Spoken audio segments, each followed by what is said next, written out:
Hey everybody, welcome back to the channel. Review anything and everything. And today we're getting into this is actually another camera unboxing, as you guys are going to see on the title of the screen. I actually purchased this on eBay. I love seeing if the condition of the camera is going to match the way the photos were, and I made sure to take screenshots of those photos, because sometimes on eBay things could be hit or miss. But you guys know recently I reviewed I unboxed and spoke about a camera, a 40D that I recently bought. I actually bought it for my sons, and it was actually in mint condition. So we are going to get into this. I recently also reviewed this, and so we're gonna get into that as far as using this as a memory card. It is actually a card in a card in a card, because if I'm not mistaken, okay, no, I thought that it was a micro SD card and an adapter for SD, but it's not. I put that one on a different camera, okay, because this memory card is actually a little bit slow.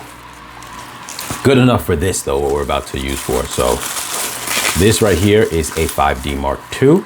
I got it for a decent price. I'm glad it came with a charger, because the 40D did not have a charger. There's some tape on here, so can we get that off? Yep. All right. So I'm glad. Where are the prongs? Okay, so this is like the old school type a little bit, but that's fine. If I'm not mistaken, this takes the same. I have a charger for this type that's regular, because it takes the same the type as I think it's the LPE6 or something of that sort. I've got a strap on here, which is pretty cool. It looks new, so I guess they just included it. I'm not really too sure. Here goes the cable for the charger. I'm gonna put this on this side here, and I'm gonna put this down for my to put the camera on if I need to sit it down, because my table is hard. And here we go. Let me just clear the box out of the way. I think I'm gonna keep this a nice box. I think I'm gonna keep it just to put stuff in, or at least the accessories. So let's get into this. Now, even though I have a couple of cameras, I wanted this because lately, as I've been kind of frequenting different online spaces in regards to SLRs, because I was into photography for a long while and I kind of fell out of it, but I want to get back into it. What I'm realizing that's happening now is SLRs are going to eventually be extinct for mirrorless. And oh wow, it is pristine, and that is what I was hoping for, and the images looked that way. But I'm so glad. I guess that's the shutter, how many shutter count is. It says 3, assuming that that's right, it's 37,309. That is awesome. These things are rated for past 100, but the truth is they can go even beyond that. Again, I think that's just like a general number they'd say, so that way if anything goes wrong, you know, it's not a thing that that they're held accountable for. You can see right there, Mark II. I'm amazed that I'm getting another pristine camera, because like I said, the 40D was pristine. This is mint condition. I'm trying to look at it from on the side of the camera. This is mint condition. There's some small markings that are almost, honestly, like I don't even know. Yeah, the smallest of things that you barely could notice, like right there. I'll zoom in on that. This is nothing. Look at that. That is the worst that I'm seeing on this. Let's keep this viewed in, so that way we can, I don't even know what that is. Is that a USB? I'm not too sure. I'm not too used. I don't know if that's a micro, what do you call that? HDMI? I'm not too sure. It's weird. I never held a 5D Mark II in my hands before, so I didn't know, but that's weird. And then you got this too. What is that for the, I'm not even gonna try to open it. I guess that's the smaller battery. I'm not gonna touch these things unless I end up doing some some video recording at some point. But usually these things end up getting dry rot, and then when you pull them up, they fall right off. I mean, like I said, under a microscope, under this like deep zoom is the only way you see anything on this, and even then it's so minor that, like, as far as like, you know, your visual regular eyes, this is as mint as you're gonna get for a camera that it came out in 2008. So that's crazy. I'm really liking that. Let's see if we've got a battery in here, and we do, and it's official Canon, which is good, because the truth is, LPE6, there is a lot of knockoff ones that in later cameras, they don't work. Do I have a memory card? I have a memory card. Wow, that's nice. And the reason why I say that is because I went online, and when you try to find like an actual name brand compact flash card, they're not easy to find. Now, this is a nice size, 16 gigs. The one that I had in here was an SD card into this adapter that's also 16 gigs. But what's interesting is, like I said, getting a brand name one is pretty rare now. Let me move this stuff to the side, because it's pretty rare now, because they don't really make them anymore. So what you see is a lot of these off brands that kind of rip off the name. Like, they'll say something like Extreme, but they'll spell it differently, or Ultra, but they'll spell it differently because they don't want to rip off the branding of SanDisk. But having a known brand, in Kingston is a brand that was known back at that time. I don't know how much you see it around now, but it was something that was known of. It's an official brand, not some just kind of like rip off. And having a 16 gig is perfect for this camera, because when it came to video recording, this thing was not able to do past 4 minutes anyway. Let's turn that on. Now let me just see. Okay, the card was cleared. We've got this menu on it. I gotta change how the time works on that. But let's go over to format, just for the sake of doing it, even though it's clear. And let's see if I could just take a picture, even though it's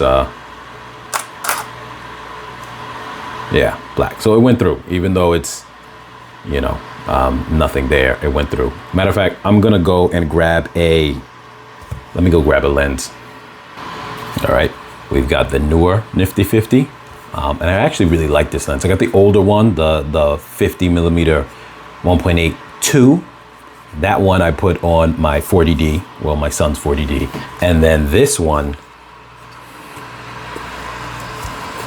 I usually have a way that I do things. So you guys, if you want to copy off the way I do things, I usually hold the camera facing down, and then I do it like this to try to prevent dust going into the sensor as much as possible.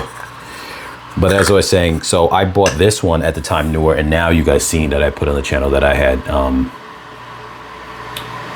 I have the 1.2 now. So I got 3 50 millimeters, and this one's gonna probably stay on here. I'm gonna take a photo of just this. There's a piece of camera equipment here, just for the sake to see that it works.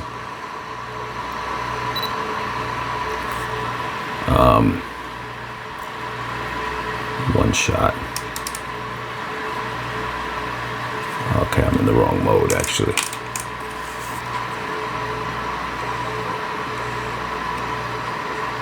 Oh, I'm trying to look through the thing, and I'm aiming with the wrong thing.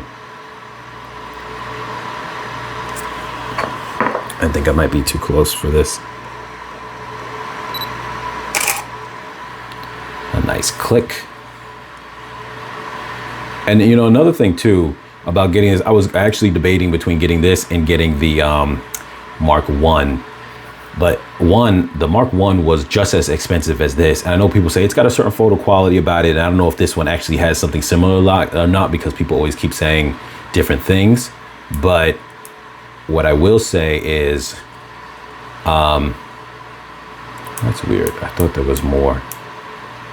Oh, because the newer one has more. Yeah, there's the older one always had. And I'm gonna adjust those at some point in time.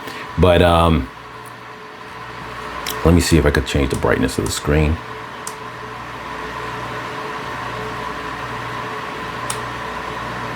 This one had a lot of good features for its time, and I feel like they're modern enough. But what I was gonna say was that LCD brightness is on auto. There we go. Let's take that off. I don't want auto.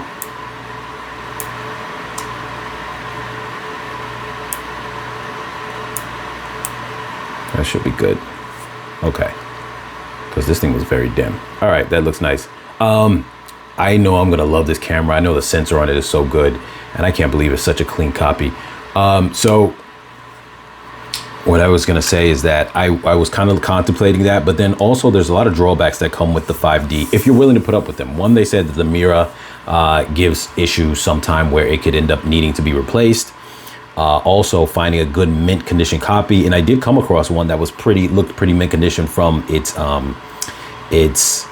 a picture, but then also too for $200, and I got this one pretty much for $200 too, after the shipping was kind of expensive, so the shipping brought it up to like $230.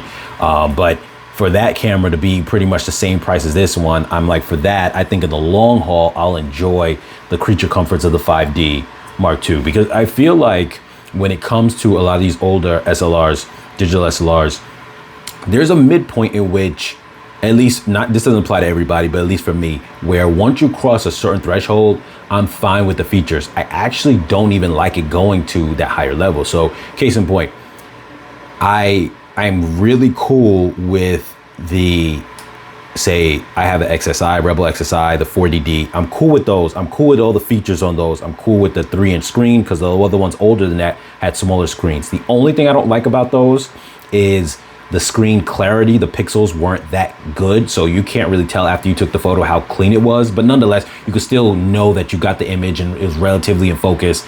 I used to never have a problem with that. I got used to just having more detailed screens later on.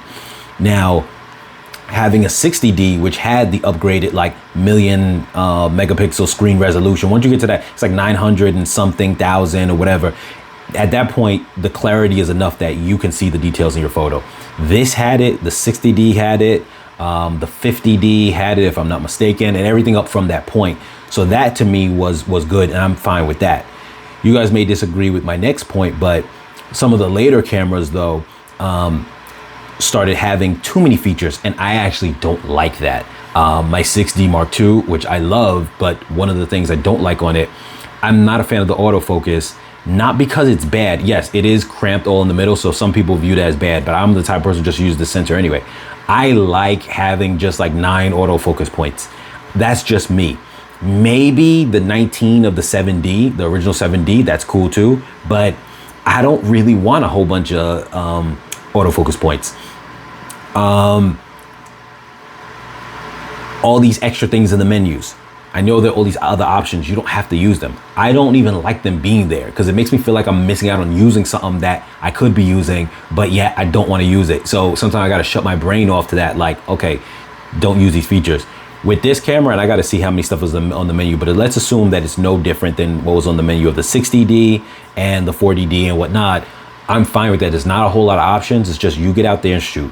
I'm a JPEG shooter, so I adjust my JPEGs to the way I like them. I adjust the sharpness. I adjust each different category, the landscape one, the standard one. I adjust them all so they're the way I want them to be, and then I navigate through them as fast as I want and how I want the picture to look like. Similar to probably the way some people do Kodak, the film simulators, even though I know that's a little different.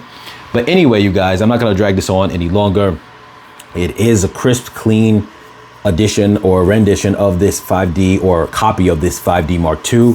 I really like it. It is also a classic heritage piece because the 5D, many of its incarnations were very special, but I feel like the most special versions of the 5D were the 5D Mark I and the 5D Mark II. 5D Mark I because people said it was like the first, like at least for Canon, hand-holdable full frame. You know, obviously you had like the 1D series, I think they said at that time, but it was, you know, so much more bulkier, all these other kind of things about it. So this became the more affordable one to get, like the 5D. 5D Mark I became the more affordable one to have versus that. The pictures were great, and even now it's still considered legendary because of they say that it almost feels film-like with its quality. I don't know if that's the case or not, but I'm gonna take everyone's word for it because so many people say it.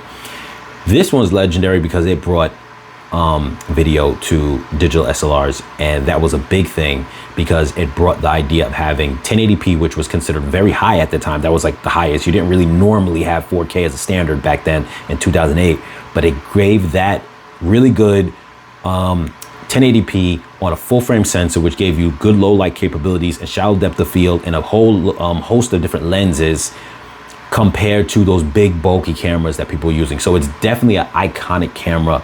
And I really like it. It's gonna pair well with my 60D because now that I've moved on to primarily full frame, I never had full frame before my 6D Mark II, this is gonna pair well with it. Yes, it may not be as good with low light, but I don't care about those things. So once you really get into shooting, you start realizing that, one, if you need light, you're gonna have light, you can have studio lights, this and that. You aren't gonna purposely try to shoot in the most horrible conditions just for the sake of doing it. Even if I was indoors and I had regular lamp lights, this thing should be able to handle that with a nice lens on it, like 1.8 or greater. And in addition to that, I know it's gonna, like I said, it's gonna pair well because the battery is the same, so it's gonna feel good. The only thing that's different is the CF card, which I already have one that came with it. And I have this right here, which is a converter, so I can use on my SD card, so that shouldn't be a problem. And that's pretty much it. So I know I'm gonna really love this camera. I'm gonna keep it just as mint as it is now because that's how I run my cameras. And like I said before, my first camera was the XSI, Rebel XSI. I love that camera still to this day. I will still shoot with it. I have no problem with its limitations. So being that that's the case, I will not have any problems with this as this is considered far above that. Anyway, you guys, as always, like, share, comment, subscribe. I'm gonna actually put links in the description on Amazon for this if it's available, which I'm pretty sure it is. And as always, you guys, like, share, comment, subscribe, and I'll catch you guys in the next video.